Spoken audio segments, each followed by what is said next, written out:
Kev, looking ahead to the Emirates FA Cup first round weekend as we welcome Charlton Athletic to Roots Hall. How much are you looking forward to this one, or do you just have to treat it as another game?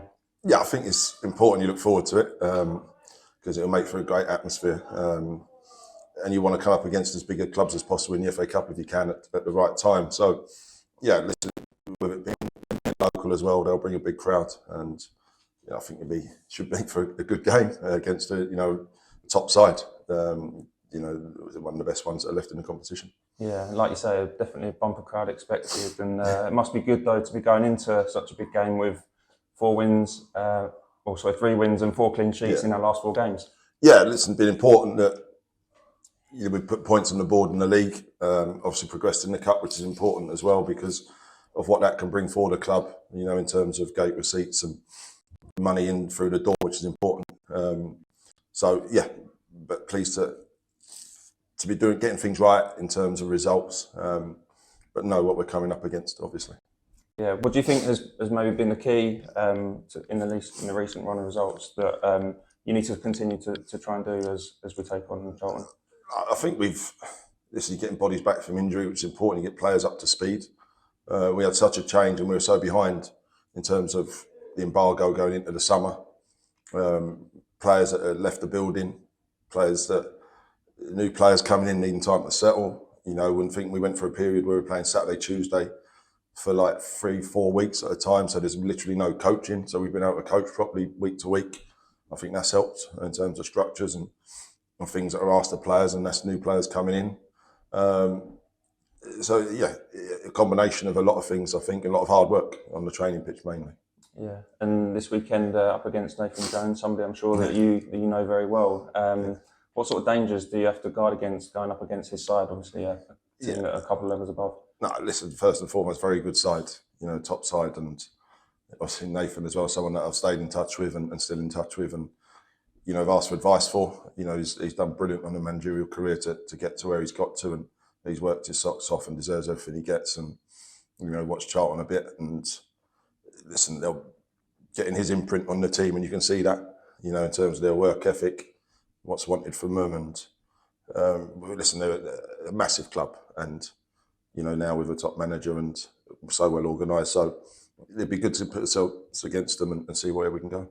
Yeah, I suppose it's one of those days where everything sort of needs to go right, but of course it starts with the performance and also the crowd as well. They can have a big part to play. It's a bit of a cliche, but they could also be the 12th man, couldn't they? Yeah, as always, I think there'll be a big crowd in, but we want to go and do what we do. We've got to play as well as we can and do the things that we're very good at to the best of our ability, and the players have got to perform. That goes without saying. So, listen, try to be organised. We'll have a game plan of what we think we can do.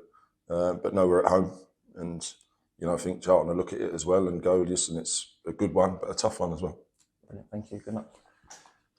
Kevin, our commentator last Saturday, Victor O'Polly, saved the stats all full time on Saturday with saying back to him 4 clean sheets in a row for Southend United. We talked a bit about it before, but what's been the key to sort of building that defensive solidity over these last couple of games? Yeah, as I touched on, I think you've been able to coach properly and having time to coach, because that's important. Some of the stuff we've been able to analyse training properly. We haven't been able to do that until recently because we've only just been started filming training because we haven't been able to getting on the grass and working, and as I said, not having Saturday, Tuesdays, and a combination of a lot of things. I think we talk about clean sheets, but it starts from the front, and just having good structures in place for what we look like with the ball and without the ball. You had Zach Jigok between the posts on Saturday. How was Colin looking? Yeah, no, he's had a tight top with his quad from all the shots, so we decided to go with Zach. But they're both training. Yeah, Gavin Miley as well. He got a great reception when he came on there. How close is he to starting?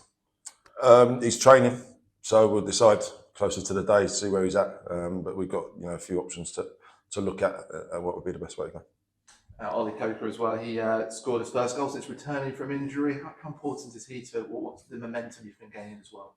Yeah, listen, Ollie knows us and we know him very well, and he knows how we play and where he's got to be in terms of structures and shape a team. So, listen, he's done brilliant for us, Ollie, and we know the qualities he's got. We know he's got the ability to score goals from midfield. and the quality he has. So yeah, pleased with him, and adds to the squad, because other people are going to be needed to step in at the right time, and we need a squad to be able to do that, which we haven't been able to do until recently. Ben Pepple as well, he really enjoyed his game on Saturday. He's enjoyed his football. How have you seen him develop over the last couple of months? Yeah, really well. I took him off Saturday because he was on a yellow card, and with some of the decisions, I just thought it's better to not risk it, but he done ever so well. He's a strong, powerful boy. Got loads to learn still, and I think he'll do that here. And he gets the basics right to the game. If he can keep adding to his goals tally, then he'll do well. In his post-match interview, Pepper was saying how, obviously, I think one of the players who might have been frustrated was Macaulay Bonne. He'd had a couple of chances from close range, couldn't find the target. But he said that the forwards are all a very tight group, and they all have faith that he'll find in that. I mean, how does that make you feel as a coach, that there's such a strong bond between that group of players? Yeah, I think that's throughout the team. I think, there's got to be an element of selfishness in terms of wanting to score goals for themselves. I think that's first and foremost as a striker. The fact they want each other to do well is good. I think because as a team you've got to work your socks off, and that starts from the front. And anything less than that won't be accepted. And Maher done that Saturday, I have to say. And the more he keeps doing that, the chances will come, the goals will come. And it's taken without a pre-season. So when we went a lot of games that he played in a row, 90 minutes. So it's tough that sometimes you don't get your full proper work into you, which he's getting now. You can see that he'll get the benefits of that.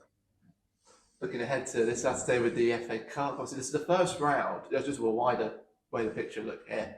This is the first round where there won't be a replay in this one, and some clubs have said that it feels like it marginalises the tournament towards the teams higher up the pyramid. What are your thoughts on that? Yeah, I think the fact that you weren't consulted on it is something. Obviously, I think with clubs like us, and we're trying to get to a sustainable position as a football club, but games like with replays against big teams, or even like you say with Charlton, that it can make a huge amount of difference to football clubs at our level. So for that to be taken away is real disappointing. But we are where we are, and we've got to accept that and move on. It's a big game against Charlton. Of course, you've got great FA Cup experiences yourselves. How do you use your FA Cup experiences to motivate and prepare these players for what's to come for the big game on Saturday? Yeah, listen, I don't think we don't prepare any differently in terms of how we analyse opposition or watch opposition, or our match prep. Your experiences, the players will have enough experience as well. And any bits we can hand in, brilliant. And there's no better experience than playing the game. And listen, you've got to perform. Whatever way we can advise we give them once they cross the white line, they've got to perform. And all we can do is give them the right information, the right setup if you want. But ultimately, you go against opponents that want the same thing, and you've got to try and impart your game on theirs as much as possible. This Charlton side, they're sitting about mid-table in League One at the moment, a few inconsistencies. They've picked up wins in the last couple of weeks. What do you expect is going to be the key danger areas out on the pitch?